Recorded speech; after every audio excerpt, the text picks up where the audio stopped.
Welcome to newspaper analysis session, June 28. Topics that we are going to cover today. So we will try to understand about the VRR auction conducted by the RBI. So we will try to understand little bit basics about the what is money market, what are the instruments available for the money market, which we have already discussed. But we will also try to see what is this auction is about. So some concepts of economy we will try to understand.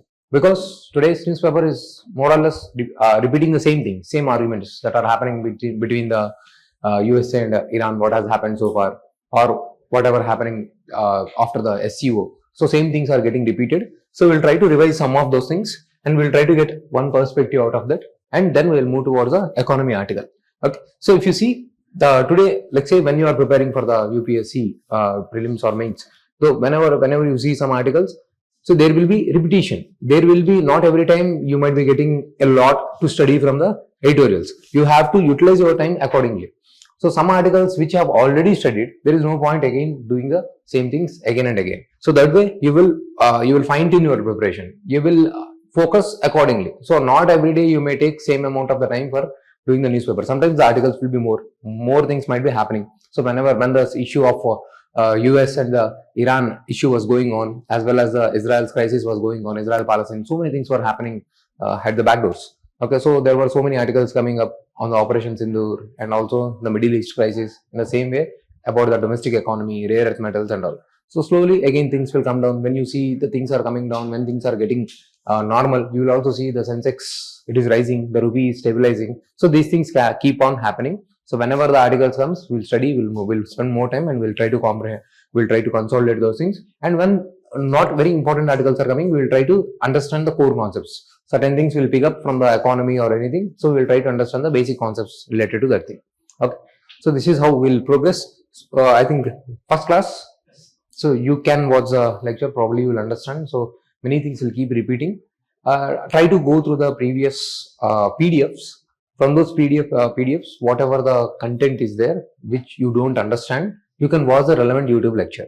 Since the PDF date is mentioned, and you will also get the videos access on the YouTube. So you can visit that particular specific lecture, whichever is required. You don't try to watch every lecture. So go through the PDFs, you feel wherever the good article is there, wherever the important discussion is there, play that relevant lecture. Okay. So maybe you can play at least 5-10 lectures. So you will get proper revision of the content. Anyway, these things as you proceed after 1 month, 2 months, by the time new articles will come, new revision will keep on happening. Okay, chalo, we'll start. So there is an editorial that is talking about the China-led trilateral nexus as India's new challenge. So what is the article is talking about? See, the 1962 war, from 1962 war onwards, India and China has become a great rivals. So China's main intention is the same thing. They want to make India always engaged with the Pakistan. They want to make sure that India is continuously engaged in the defense related issues with the Pakistan. India is spending more and more on the defense. They should not be focusing on the growth and the development, because India is emerging and growing stronger. So India can be a good competitor for the China and the South Asia. So, so China wants to break that process. How it can be broken? Now, as the other countries in the world, they are looking for the alternative to the China to do the investment, as well as to take the imports or anything. So that's why they are looking India as a kind of alternative for everything. But China does not want that to happen. So it is using Pakistan as a proxy. So Pakistan has nothing to do, and China is supporting Pakistan on every front. You can see here, okay, China is supporting Pakistan through economic assistance. By the end of 2024, Pakistan had a loan of over $29 billion from China. This is a financial support, military support. Over 80% of the arms imports are from China, highlighting the deep military ties between the two nations. China has shielded the Pakistan-backed terrorists at the international platforms like the UNSC. The diplomatic backing allows Pakistan to navigate the international scrutiny with a greater use. Strategic cooperation. During India's Operation Sindoor in the May 2025, Pakistan deployed Chinese-made military equipments in the response to the conflict. This demonstrates the operational support China provides. So this gave us clear essence how much the China and the Pakistan are mutually supporting each other. So China is also taking up the CPEC corridor, that is passing through the Gilgit-Baltistan region, which is a POK, Pakistan occupied Kashmir. So China making sure that India is actively engaged with the Pakistan. It is whenever any global countries, global players like say USA and all, they bring about the India, China is always bringing the Pakistan into the discussion. When we talk about the membership in the NSG, be it when we talk about the membership in the UNSC, so they will say, let's provide the membership to the Pakistan, where Pakistan's economy is nowhere matched to the India. Now, this is on one front, how China is trying to hurt the India. On another front, see whatever the India's exports, currently we are the largest exporter of rice, we are the largest exporter of the basmati, we are also one of the largest exporter of horticulture, mangoes, all these things. So China is also involved in the mango war, okay, where they are taking the mango products of India and they are going for the seedlings in the countries like Philippines, Indonesia, these countries. Now it wants to hurt India's growth. So they are planning a kind of multi-pronged strategy against the India. So whatever the growth, let's say rice, now they are also promoting the rice in the Bangladesh. They are promoting the rice in the, even in your Pakistan, basmati rice variety. So your horticulture, they are promoting in the Southeast Asian countries. So in this way, on one front, China is trying to make India engage with the Pakistan, not focusing on the development. If these things happen, the investment in the India will come down, because on global front, countries will invest, or any foreign player will invest in those countries where there is a peace and a stability. When you are actively engaging with the war with the Pakistan, these things cannot happen. So these are the two things. Okay, they are also, China is also supporting other countries to compete economically with India. Another third important thing is, India is considered as a regional power in the South Asia. So in the South Asia, in the South Asian countries, who are the countries present, like say these SAARC countries, Afghanistan, Nepal, Bangladesh, Maldives, all this, Sri Lanka. So within these countries, India is a strong power. They are no match to the India. India is a mighty power. Now China is trying to develop a trilateral axis. This is true. So these analysis we have to use. So they will ask you in the question, what are the India's challenges in the South Asia? Or they may ask you how China is becoming a threat to the India. Okay, apart from the military perspective. Okay, on military perspective, they are developing the ports in the Sri Lanka. They are trying to acquire the ports in the Bangladesh. They are also constructing the various kinds of highway projects within the Pakistan. Okay, they are also interacting with the Nepal, Bhutan. They are entering everywhere. That is there. So, military perspective. Apart from the military perspective, now you have to also talk about these things, not just a military angle. You have to talk about this economic angle. You have to talk about this diplomatic angle, how the Pakistan is being involved. Okay, so those aspects has to be brought. Okay, now in this trilateral axis, they are trying to include one more country. China, Pakistan, let's say it is a Bangladesh. So they want to create a trouble. So they were talking about the Siliguri corridor. What is the Siliguri corridor? Where is it? Where is the Siliguri corridor? Not in the Bangladesh. India's narrow passage that provide access to the northeast India. Okay, this is above the Bangladesh. Okay, in that West Bengal area. Okay, that narrow passage through which you enter into the northeast. So Pakistan, China, and the Bangladesh, they all three together want to create the problem in the Siliguri corridor. They want to make any kind of blockages. So they want to create a kind of threat or fear pattern to the India. So when these things rises, so India will go on spending on the military equipments. They will stop focusing on the health and the education sector. This is another plan. So this is what it is being told by the article, and this is not a new idea. The same thing was envisaged by the Pakistan even during the time of the 1971 crisis as well. This is there. So India, that's why India has to be prepared with the two-front war, not just two-front war. India should also, now when you have to develop the relationships with the South Asia so that they do not engage with the China and the Pakistan. So what you need to do? Whatever the problems are there with the countries like Maldives, you have to work on them. Whatever the countries problems are there with the Nepal, okay, Sri Lanka, you need to work on them. So India is doing all those things. So if you can see here, India's strategic response. So we have given a strong response to Pakistan. We have properly retaliated against the Pakistan-sponsored terrorism, like in say after the Uri attacks, after the Pulwama attacks, and also the Pahalgama attacks. Okay, very nicely written article this is. So we have given a strong response by suspension of the Indus Water Treaty, halting trade, restricting port access, and targeting the military installations have weakened the Pakistan's military capabilities. Okay, then we are also border defense. In the India's military and diplomatic response to the Chinese border intrusions in the Doklam area and the Galwan area have likely surprised the Beijing. So we have taken a strong stand. Doklam, it is in the borders of the Bhutan. Okay, so if you see the map, okay, let me see if I.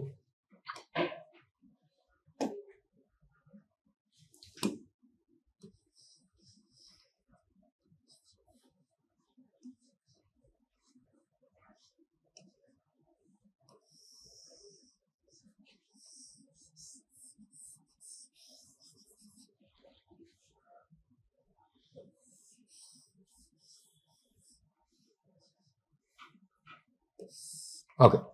Now, if you can see here, this is the part I am talking about. This is the narrow passage of the Siliguri corridor.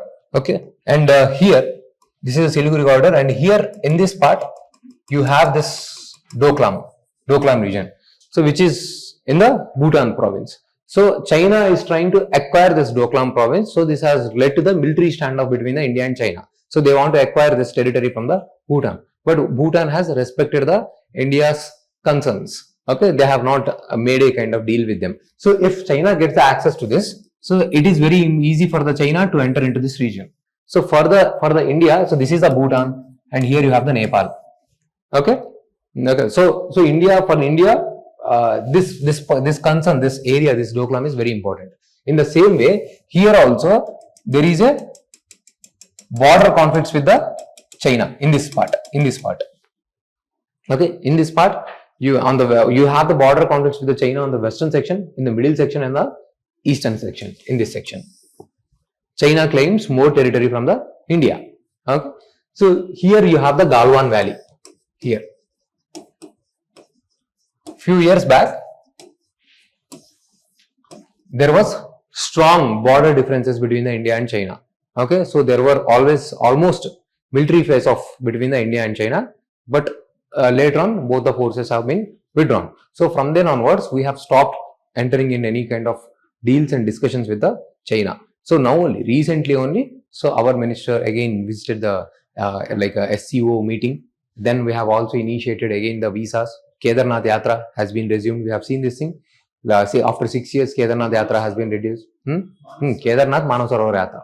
Okay, Kedarnath is a mountain. Manasarovar is a nearby. Kailash.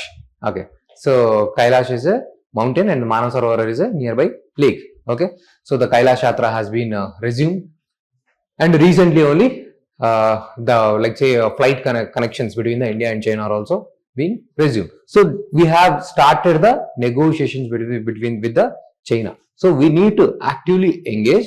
At the same time, we also need to handle our neighbors. So that way, India is also doing that thing. See here. Pragmatic engagement. India's pragmatic engagement with regional countries has slowed the China's progress. For instance, despite India's anti-rhetoric, Maldives President Mohammad Muzu turned into the India's support for the country's economy. So initially, you might have seen, okay, the Maldives few months back, okay, they have taken strong stand against India. They want Indian forces to go back. So then everywhere, okay, the people blocked the tourism. Okay, that means whoever were planning tourism to the Maldives, they responded strongly against the Maldives government, and India might have also done something backdoors. Okay, so after that time period, again president has changed his stand. In the same way, even in the Sri Lanka is trying to balance both India and the China. So Sri Lanka, while offering the port access, Sri Lanka has not given complete access of its Hambantota port for any kind of military infrastructure development. Only for the civilian forces, it has given the port access to the China. Okay, so we can see India is not anyway going back. Okay, even in the Nepal, the BRA initiative, Belt and Road project of the China has not progressed. It is just stopped at the same place. What happens in these countries is anything domestically, whenever the countries could not do anything, any kind of development and all, they'll say India is the one that is responsible. India is doing some kind of damage to these countries. So their politicians, they'll try to poke India so that they want to hide their problems, so that they don't want to show their failure. They'll say India is doing something, India is promoting these things and all. Okay, So, but somehow India is trying to balance those things. So, it is very important. Neighborhood first policy has to be made successful. When the new government came into the power in the 2014, we have adopted neighborhood first policy. So, we have focused on our neighborhood countries like Pakistan, Maldives, all these countries. So, we have also invited the Pakistan Prime Minister, okay, for the PM ceremony. Okay, but somehow things could not take off. Okay, so but still, like I have said in the previous class also, we should go SAARC minus Pakistan. Leave the Pakistan away. Okay, then you work with the other neighboring countries. You try to improve the relationship with them, and also at the same time actively engage with the China. Okay, and try to manage the Pakistan, and also go for the military advancement as well. So we have to do this multi-pronged strategy to handle the China. Okay, so this is what you will also answer even in the interviews when they ask you how do we deal with the China. So there is no one simple step. There is no one simple solution. These things we will write in the suggestions in your mains also. So we need to improve our relationships. If your neighbor relationship is not good, okay, then nothing is going to work. Always there will be problems. So improve your relationships with the neighbor. Okay, then manage the Pakistan. Okay, actively engage with the China. At the same time, do the military strengthening. At the same time, you can also work on your relationships with the West anti-China blocs. You can also work with the countries like Taiwan, not just India. Even China has its problems in its neighborhood. So Taiwan, okay, so when India says something about Taiwan, China gets nervous. Okay, so Taiwan is a small block in the China. Okay, so it considers itself as a separate independent country. Okay, but China considers it as an autonomous region within the part of the China. Okay, so they always want one China policy. Okay, they don't want to be considered as a kind of two nations. Okay, it is one China policy means the Taiwan will be considered as a part of China. So even they have these issues. So we can poke on these issues. We can also say even Tibet is also not the part of the China if something goes to that extreme. Okay, so even India can also do. But for that purpose, India should first develop. But China is planning very well using the Pakistan and trying to hurt our exports and all. So India should also plan accordingly. Okay, these are the steps. So very good article. Now this article we have already discussed in the SDG rank. India has improved. First time we have come under the 100. So these are the things where we are working well. I have told you poverty has come down in India. So what is the poverty economic definition? So when I say of the poverty, basic like say you are not even able to afford like say food, water, shelter. So whatever the basic needs are there, you are not able to handle them. Okay, so previously I think World Bank, they have also given $2, $2 or $2.5. I think $2. Okay, they have if your income level is less than this thing, you are considered as a poor. $2. I think recently there was an article. So no matter whatever the criteria you use, poverty level is coming down in India. So previously there used to be 50% poverty, and during the time of the independence there used to be 80% of the poverty. Slowly it has come down to now it is at 12%. It is very, very good achievement, whatever be the criteria. But even 12% is very huge when you consider the 140 crore population. So when we are talking about the poverty, it is an absolute poverty. Very huge crisis. They do not have even basic things. Basic food, water. Okay, these things they do not have. And how much population? At least if you say 10%, 140 crores, 10%, 14 crores is very huge. Okay, that is not a small population. So that's why numbers wise we are always still struggling. Okay, and also there is a problem of the hunger. Okay, so we could not focus well on the hunger index. Okay, our rank is always above 100. Especially we have the problem of stunting and the wasting. What is stunting? Whatever your age and your height is not matching. Okay, in India, see whenever the child, if you see people, poor people's child, okay, there you will notice two things. Their height is not growing. So this is primarily because of the lack of necessary nutrition. This is called stunting. If the child's age is something, but if the child height is not growing, okay, then that is called stunting. This probably then high chances is because of the lack of nutrition. Genetics, those things will be there, but the prime reason of lack of height is stunting, nutrition. This is called stunting. When your height does not match your age, it is called stunting. When your weight does not match your age, it is called wasting. So India has high problem of stunting as well as a wasting. No equivalent height or the weight because there is lack of sufficient nutrition. So we are struggling on this thing, and we have electricity access, but still you do not have the education and the internet access. See, even electricity access, we say universal electricity access, but it is household electrification. Okay, basically we are not talking about the individual level. So basically when you say a village is electrified, you will consider at the household level, means you will take some value, maximum value. Okay, if it is beyond that value, you will consider as a kind of totally it is electrified, that village. Even if there are some homes without a kind of electricity, there are still so many places without the availability of the electricity. Okay, so still we can say we are doing good here, but still there is a problem of internet access and governance and institutions. See here, press freedom we have discussed, somewhere around 140 rank we have discussed, rule of law, and then the strength of the independent institutions we have discussed yesterday, CBI, CBC, they do not have the proper autonomy. Even in the case of the election commission, we have discussed so many times, they do not have the autonomy. And even in the for this the institution that is working under the Director General of Civil Aviation, the Aircraft Accidents Investigation Bureau. Okay, even this body is not truly autonomous, that is working under the Director General of the Civil Aviation. So we have discussed about the various bodies, and yesterday we have also discussed about the CDSCO. That is a body which is checking the licenses and authorizing the standards that are required for the drugs. Okay, so this is the concern that was mentioned in the editorial.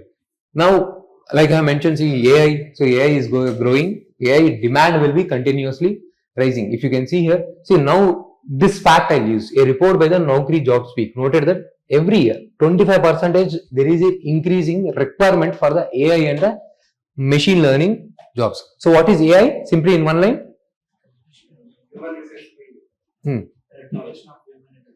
So machine is trying to act like a human's intelligence. Okay, so basically it is trying to mimic human's intelligence. So simply think. So what is difference between this? Now even these things you can turn on, turn off. Even there is some kind of automation. So what are difference between these machines and the AI? Even your washing machines are automated. Yeah, modern advanced. Basically the same line it says. Okay, now see, if you go provide some kind of information to ChatGPT, you can discuss. Okay, you will it will try to think like human. It will try. Currently, you do not have a very strong AI. Somewhere it is trying to replicate. Okay, this is called weak AI and strong AI. Currently, there is two classifications. Currently, we have not reached that far like a strong AI. We are at the level of the weak AI. So how they are learning, how they are doing this thing? So we are feeding a lot of data. That is called machine learning algorithms. So when you open your Netflix or Amazon, so based on types of the movies you watch, so the algorithm will give you suggestions. How? Now they are taking all the data. So they are capturing all the data. This is called machine learning algorithm. Okay. In the same way, there is also called deep learning, where machine itself is where whatever the devices are there, they are continuously learning. They are learning by themselves without getting the inputs. There will be a limitation on which how many algorithms you can write. Beyond that, the machines themselves are learning. Okay, that is called deep learning. So these are the branches of the AI.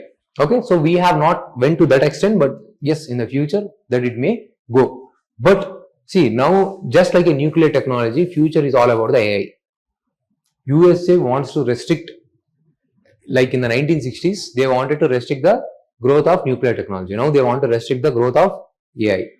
If India does not progress, then that's it. We will not be able to do any kind of progress in the future.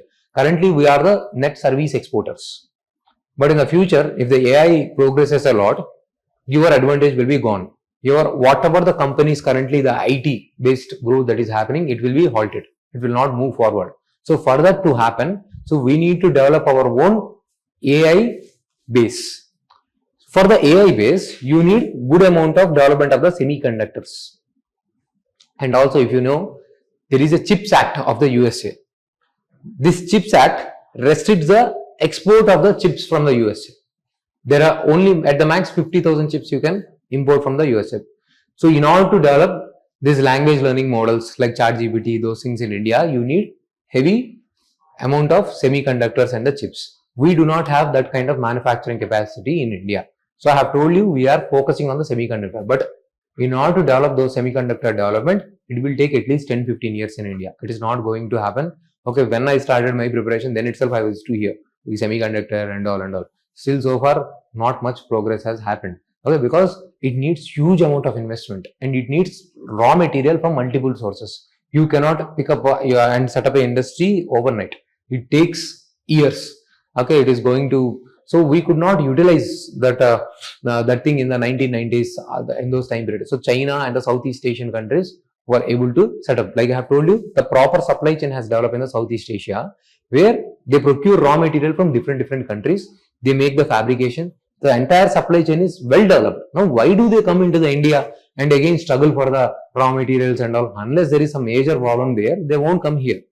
You need a lot of water also. Everything is also required. So India is struggling here. Even if the India wants to do this thing, currently we do not have the human resource. Currently we do not have the necessary investment, and the chips are also being restricted. So if India do not take steps in the next 5-10 years, India is going to struggle a lot. Okay, so we will fall behind, and these countries will take a very huge leap. Okay, so India, that's why we have launched the AI mission. So on these lines, there can be a mains question. See, now we have understood AI, we have studied about the AI, so many things, multiple things we have studied. We have studied positive things. What is the AI? We have studied technical things like strong AI and the weak AI. How the AI learns the information, machine learning, deep learning. So technical aspects we have tried to understand. Then we have understood the geopolitical angle, CHIPS Act. Okay, and then we have discussed about how the semiconductors, what are the difficulties and all. Then we have discussed what India is doing, India's AI mission.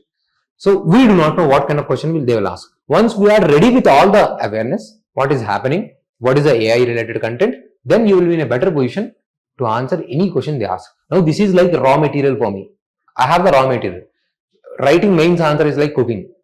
So no matter what, so I told you, okay, prepare this thing, you make these things. So you use the same raw materials. Okay, the person will be able to prepare different items, cook different items. This is what is required in your mains. So I see students, they are just taking the test series question papers and they are just by hearting them.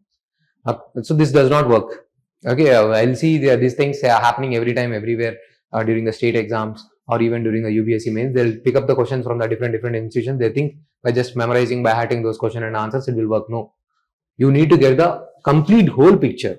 You need to get the clarity. No matter what question it comes to you, you are in a position to answer it. That's how you have to develop. Okay, so this article says nothing. The same things are being repeated. It says you need not worry. AI is not going to replace you. AI make things much more productive. Okay, so even now, okay, for your preparation might be getting easy. Okay, some of the students, in order to generate the dimensions, they take support of the AI. In order to generate the facts, I'll also take help of the AI, ChatGPT and all. So it is improving the quality. It is improving the efficiency. Those things. It may create the new opportunities. So now our times are saved. So whatever the articles, whatever the content time that is required, maybe if it is taking previously one day, it will take half a day.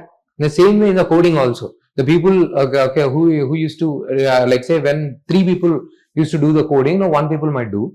So now the other opportunities, the other 2 people will be involved in developing the language models, new kinds of languages. So it will create the new opportunities, but only thing is you have to upskill. You have to continuously reskill. Only the people who is continuously learning, they will grow.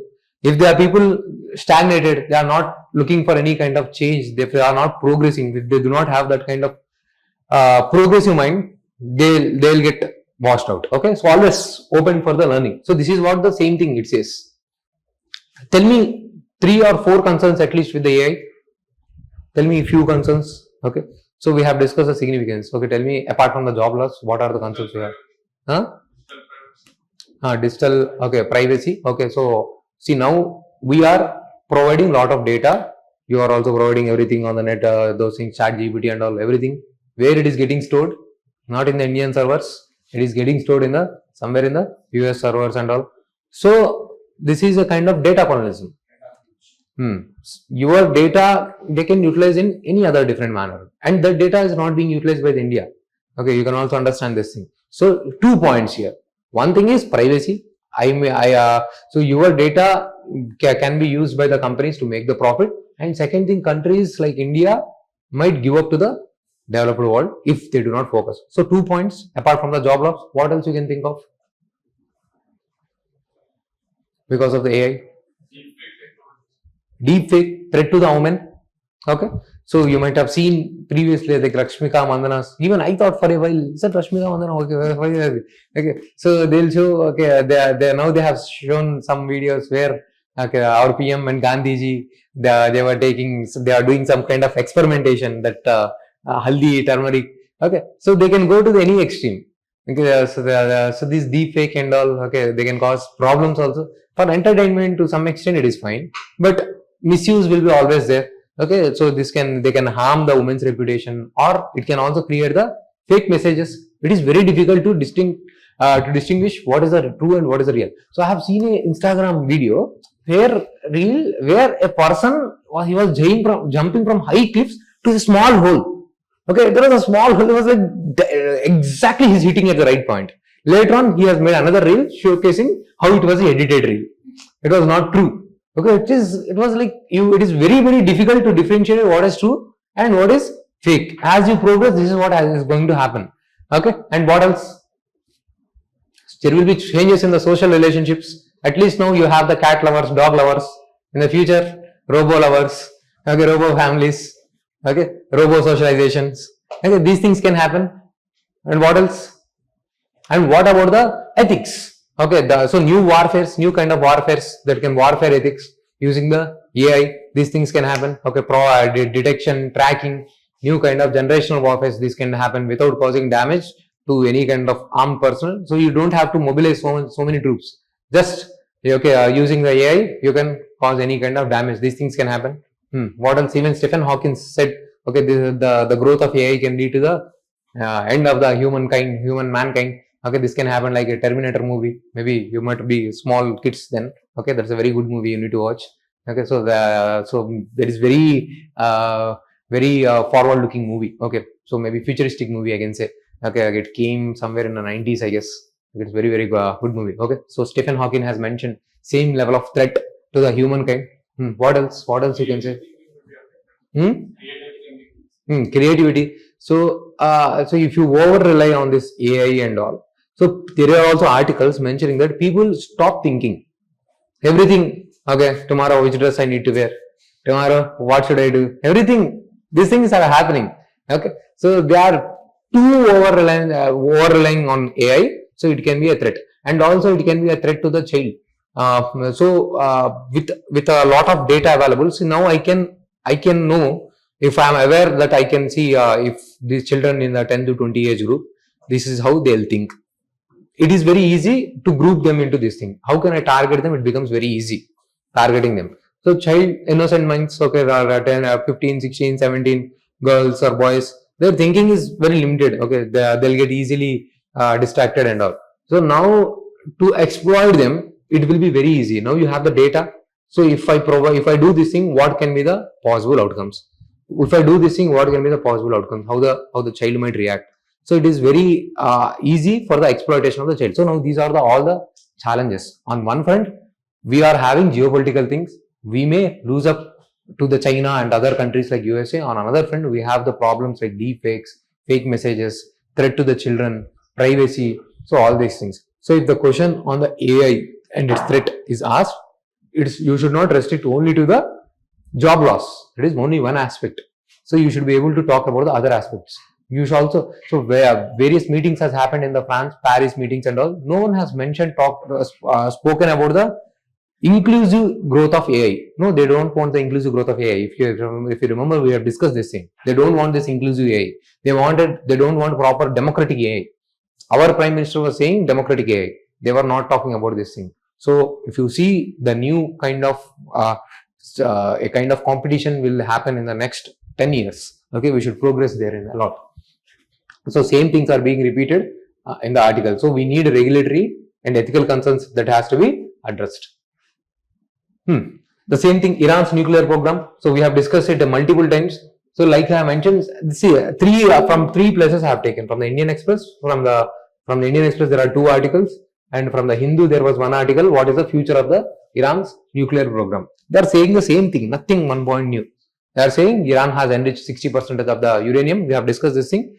So we do not know how USA's attack has halted this program. Maybe it might have slowed down, but Iran will again restart the process. There are evidences that Iran has relocated its highly enriched uranium, and Iran now also have the technical knowledge, so it can again restart their program. By looking at the Iran, now Turkey may also develop. In the same way, Saudi Arabia also might try to acquire the uranium. So here again revision, what is uranium and the enriched uranium means?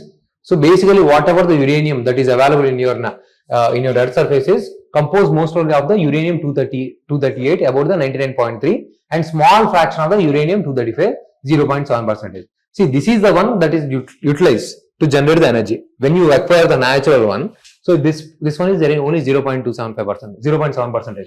What you need to do, you need to increase the concentration of the 235 and eliminate this byproduct 238.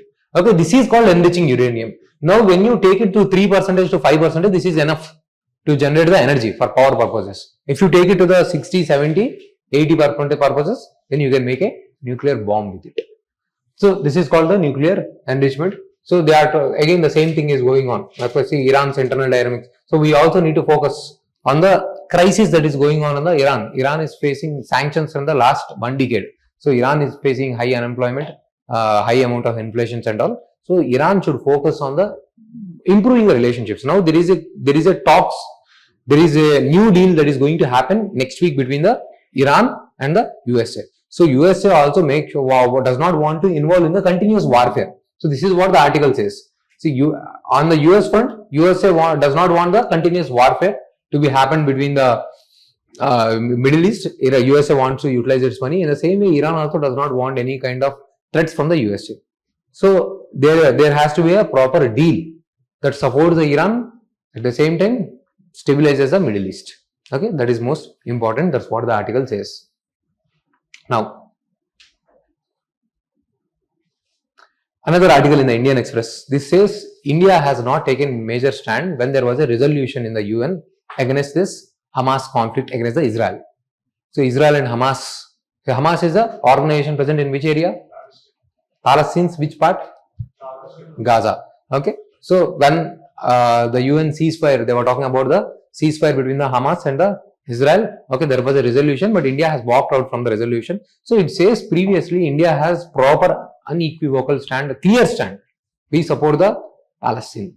But post 1990s, we have dehyphenated. That means we are improving our relationships. We have not withdrawn our support to the Palestine, but we are not taking that vocal support, strong support, clearly visible support for the Palestine. Okay. Of course, we are being pragmatic. So, Israel supports us all the time when something happens with the Pakistan. Say if you ask me my personal individual opinion. Okay, so yes, Palestine supporting should be right thing. But if you see in this scenario, no country is currently supporting the India, be it a USA, be it other countries, any other country. So, we are struggling with handling Pakistan, China, even the Russia is not completely supporting India. Only Israel is totally supporting in India when the crisis is happening. Okay. So, how can we let go even the Israel also? So, whenever the India takes stands, it is not ideological. It is not based on any government or anything. So, when we act on the national front, it will be always considering the nation's interest. What works best for the nation? It will not be based on what party's ideology is, what party's consideration or which political party is power. No. What works for the India, we will try to be the pragmatic. But this article says previously Gandhi, Nehru, everyone has supported, but maybe in those times, those scenarios, it has worked. Currently, in these scenarios, we have to change things accordingly. Okay, so this is what the article says. We should not lose a model and ideological standards. What to say?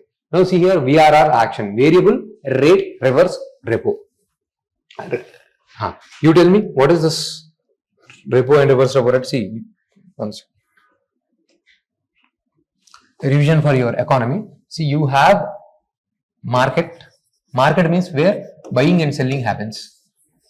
You have financial markets. Okay, where the buying and selling of the financial instruments happen. You have the money market. You have the capital market. Any financial instrument, for suppose you are purchasing any kind of government securities, treasury bills, all those things are called the financial instruments, commercial bill, commercial paper, certificate of deposits. So, various things you will purchase. All these things are like, for suppose when you say certificate of deposits. So, they are banks, they will write on the paper and they will give it to the other institution for suppose 1 lakh. certificate of the deposit. That means when the person, whoever is holding the COD, when they approaches the bank, okay, they will get the money. It is like banks are borrowing the money from that person. In the same way, commercial paper. When the corporate entities, they want to borrow money from any person, okay, it's not a friendly relationship, right? Okay, take some money, okay, I will give you next month. No, there will be some written thing. So that's why there are various instruments like commercial papers, certificate of deposits, all those instruments are there. So properly written document will be there. This much of money I need to take, this is money I need to return, this much of the interest I need to give. So these are called the financial instruments. When the financial instruments or the borrowing happens for less than 365 days, then it is called the money market instrument. And then when it happens for more than 365 days, this is called the capital market instruments. Okay. So here also in this money market, you have this repo rate, reverse repo rate, and you have also various other instruments like your certificate of deposits, your commercial bills, all these things. So now you tell me, what is repo rate? Repo rate means which bank? The rate, the interest rate which RBI charges to the other banks when they borrow money from the RBI. Reverse repo rate means? So what kind of interest the banks will charge from the RBI? Okay, basically when they lend it to the RBI, basically it is not like RBI is borrowing money. It does not need money. So whenever there is a excess money with the banks, for suppose I am the bank and you guys are not taking any kind of money from me. Now my money is sitting idle. It is going waste. So I will go to the RBI and I will say I will park my money with you. Okay, so RBI will offer less amount of interest rate, less than the repo rate. So reverse repo rate is always less than the repo rate, or else it will happen reverse. Okay, you are taking money from where and you are going to RBI and you are taking more and more interest rate. Okay, that can happen. You are taking money from RBI itself and you are going to RBI and you are getting the more interest rate. So as always, repo rates are lesser than the, reverse repo rates are the lesser than the repo rate. So when you have idle money with the banks, when no one is borrowing money from me, I will go and I will give it to the RBI. So I will get the little interest rate. So this is the reverse repo rate. All these are the financial instruments. Now see, let's assume that this is one bank, that group is one bank, that group is one bank. There are three groups of the bank. For suppose RBI keep the restrictions. This is the amount of money they have to handle, liquidity that they have to maintain every day. They will keep the liquidity conditions. For suppose this group of bank does not maintain that liquidity, then they will go to another group and they will borrow the money. Usually this is called overnight interest rates. They will charge some interest rate from this for this bank and this bank will get the money. Usually the interest rates that bank will charge is always slightly above than the repo rate. This is what happens in the money market. So whatever the interbank interest rates will be always more than the repo rate, because repo rate is a basic rate which RBI charges over the banks. So whatever the interest that other banks charges among themselves, they will be always higher than the repo rate. So if for suppose if the bank says I will charge less than the repo rate, you borrow money from us, that means they are having more amount of money parked with them. No one is taking money from them. So that means there is a surplus money. So that means RBI, it will get a call that okay, interest rates are going lower than the repo rate, then they will go for the variable reverse repo rate. Then RBI will come. Then they'll say no, don't give money to them. You can park money with us. We will give you the interest rates. We will provide you interest rates more than them. So this is called variable reverse repo rate. Now I will say, so since that bank 2 is coming to me, they want to park money, then other bank also will come to me. We will also park. Then other bank also will come to me. We will also park. Then RBI will conduct the auctions. Whoever bank asks for the lower interest, then I will ask that bank to park money there and I will give them. So this is a mechanism by the RBI basically that is conducted frequently to make sure the interest rates are not falling below the repo rate. That's it, as simple as that. So that whatever the market interest rates are there, that does not fall below the repo rate. That's it. Now see the content here. See what is the variable reverse repo rate. See here, this is the context. the Reserve Bank of India conducted a 7-day variable rate reverse repo auction to manage the liquidity surplus in the banking system and align overnight rates close to its policy repo rate of the 5.5%. Okay, understand? So once you study these things, then it will be very clear.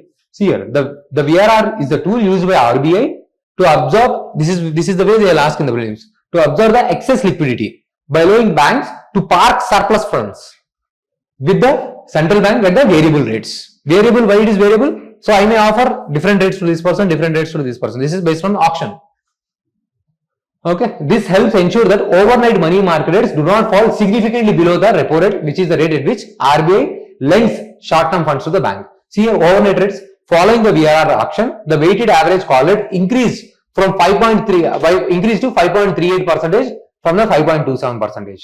Treasury bills rate increased to 5.42% from the 5.24%. So they were successful. So see here, VRR stands for a tool, monetary policy tool used by the RBI to manage liquidity. It is a reverse repo operation. The RBI borrows money from the commercial banks for a short period by offering them government securities as a collateral. Always in this repo rates and reverse repo rates, there should be collateral. So G6, government securities, treasury bills are acting as a collaterals. The variable rate aspect means that the interest rate at which RBI borrows is determined through an auction process. It is not fixed. Through the auctioning, it is done. So why the RBI conducts the VRR? That's what I have discussed again here. So if there is more money in the market, means this is going to cause inflation. So RBI do not want excess money in the market. So who all are participate in this? So what is money market? Short-term borrowing, less than 1 year. Typically less than 1 year. Any instrument. For suppose you are coming to me and borrowing money from me for 1 year time period. Then that is called the money market. So when you come and ask money from me, you will not come, please give me money without any kind of documents like that. Okay. You will come and write some kind of paper. It can be a kind of treasury bill. If you are a government, you will say treasury bill. If you are a bank, you will issue certificate of deposit. If you are a company, you will issue commercial paper. So different names according to the institution. Right? So these are the money market instruments that are given here. Treasury bills, commercial paper, certificates of deposits, repos, call money, reverse repo, interbank lending. So these things that I have given. So clear? There was also article on the insurance sector. So they say the insurance penetration is very, very much deeper. When you consider the premium, whatever the amount that is being paid as a premium with respect to the GDP, then that is considered to be as insurance penetration. So insurance penetration is measured as the ratio of total insurance premium to the GDP. As of financial year, insurance penetration in India is just 3.7%. It is down from the 4.2% of the 2021. So the insurance penetration in the global average is 7%. Okay. So these facts are important for us. So why the people do not take the insurance? Again, so there are not diversified products. There is also lack of trust in India. Okay. So even if we take insurance, okay, so what is the guarantee that they will pay back? Okay. So that is there always. Okay. So, so there is no proper, okay, we need different financial requirements. So every person has a different financial requirement. So it has to be customized as per your requirement. So such a kind of diversity of the products are not available in India. So that is also one of the reason why the people don't purchase the insurance in India.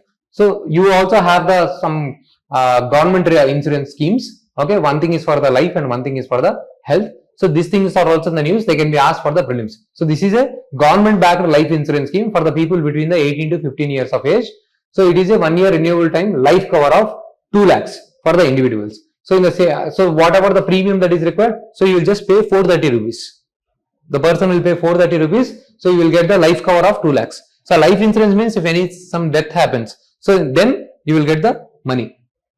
If any accident happens, so again there is a coverage up to the 2 lakhs. And what is the premium that has to be paid? 20 rupees. Can you see the very low cost? So government is trying to make some social security to the people. If there are some person who is a breadwinner, on whom the family is dependent, so at least when they cannot afford anything, 430 rupees they can pay yearly, 20 rupees they can pay yearly. So they'll get some money. So it is very, very important. Okay. So that's all for today.